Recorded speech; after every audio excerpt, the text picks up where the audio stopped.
Bonjour les amis, j'espère que vous allez bien. C'est le général Alligator, créateur de la mentalité Alligator. Les amis, c'est juste pour parler des élections présidentielles américaines.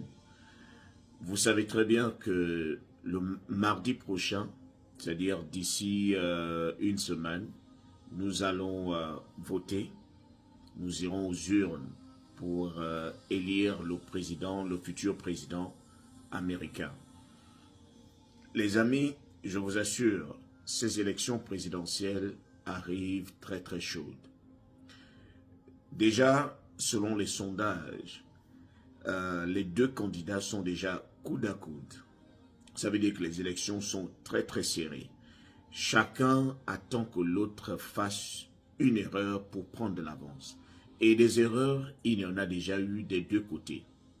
Du côté de Kamala Harris, vous le savez très bien, lorsque Kamala Harris avait décidé d'aller aux élections, c'est-à-dire de remplacer Joe Biden, elle avait déjà pris de l'avance.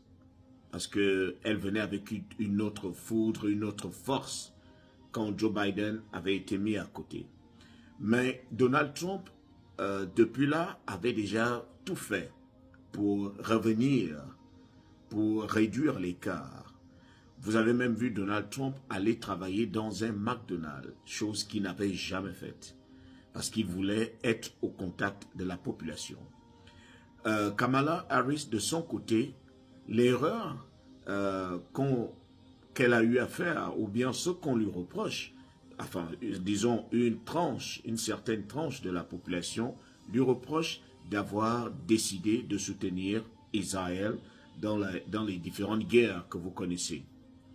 Alors, tous ceux qui sont contre Israël ont décidé de voter contre Kamala Harris, donc d'aller soutenir Donald Trump.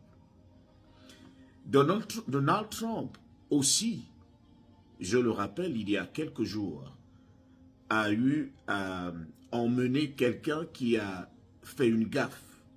J'appelle ça une gaffe très très grave.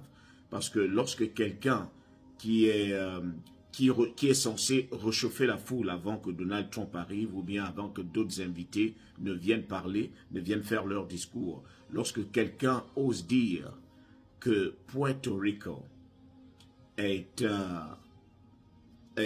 une poubelle, c'est que c'est grave. Pour ceux qui ne le savent pas, les États-Unis sont composés de 50 États, mais les États-Unis ont aussi 5 territoires. Et le plus grand de ces territoires, c'est Puerto Rico. Puerto Rico, c'est un territoire américain. Ça veut dire que ce sont aussi des Américains. Lorsqu'ils traitent Puerto Rico de poubelle, d'une île poubelle qui flotte sur de l'eau, ça veut dire que c'est grave. Imaginez tous les Portoricains qui sont ici aux États-Unis. Imaginez la douleur qu'ils ont reçue. Je vous assure, ce n'est pas de la joie. Lorsqu'on traite votre pays de poubelle, un candidat, le représentant, disons, d'un candidat à la présidence traite votre pays de poubelle. Vous allez forcément décider de ne pas voter celui-ci. Et c'est grave. Comme je vous le disais, ces élections vont être très très chaudes. Et si on ne fait pas attention, cela peut dégénérer comme la dernière fois, c'est-à-dire le 5 novembre, lorsque Trump partait du pouvoir. Donc, on doit sérieusement faire attention.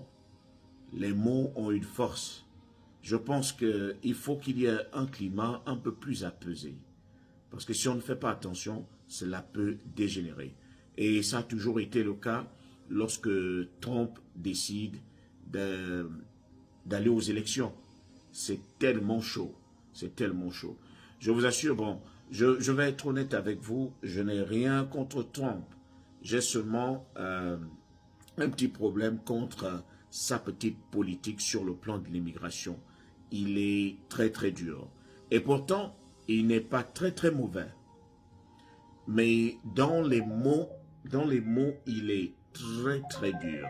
Et ce qui arrive, c'est que beaucoup interprètent souvent mal certaines de ces paroles. C'est-à-dire, certains de ces partisans interprètent souvent mal ces paroles jusqu'à ce qu'ils partent même ils vont même sur le terrain agresser des personnes parce qu'ils auraient entendu Trump dire quelque chose qui pouvait les réconforter. Il n'est pas tellement mauvais, parce que je tiens à le rappeler, le président qui a rapatrié beaucoup plus d'étrangers, c'était Barack Obama. À l'époque de Barack Obama, on a rapatrié beaucoup plus d'étrangers qu'on n'en avait jamais fait.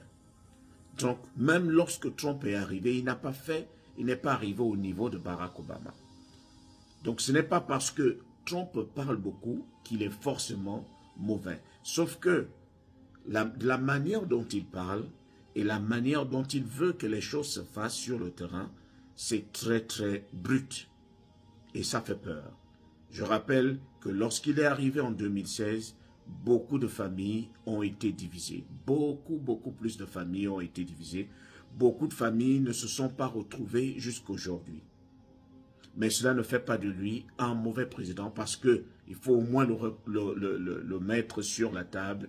C'est quelqu'un, lorsqu'il est au pouvoir, l'économie se porte très très bien. Parce qu'il est soutenu par beaucoup d'investisseurs. Les gens qui tiennent l'économie en main sont souvent de son côté. Comme vous le savez déjà, l'un des hommes les plus riches, sinon le plus riche, c'est le responsable de Tesla, le plus riche, le soutient. Le plus riche du monde est à ses côtés. Donc vous imaginez un peu de l'argent qui sera injecté dans beaucoup de projets. Kamala Harris aussi de son côté a ses qualités. Mais nous allons voir ce que la suite va nous réserver. Mais je vous dis, si on ne fait pas bas la terre, cela peut dégénérer. Et il faudrait qu'il y ait beaucoup de communication, beaucoup de sensibilisation pour que les gens sachent que ce n'est qu'un seul pays. Les gens appartiennent à un seul pays, ils sont tous frères et sœurs. Ils n'ont pas besoin de faire comme le 5 novembre dernier, lorsque Trump partait du pouvoir. Nous avons vu ce que ça a donné. Il y a eu beaucoup de personnes qui sont mortes. Il y a eu beaucoup de personnes qui ont été blessées, qui ont été agressées, parce que certains partisans ont mal interprété certaines des paroles de Donald Trump.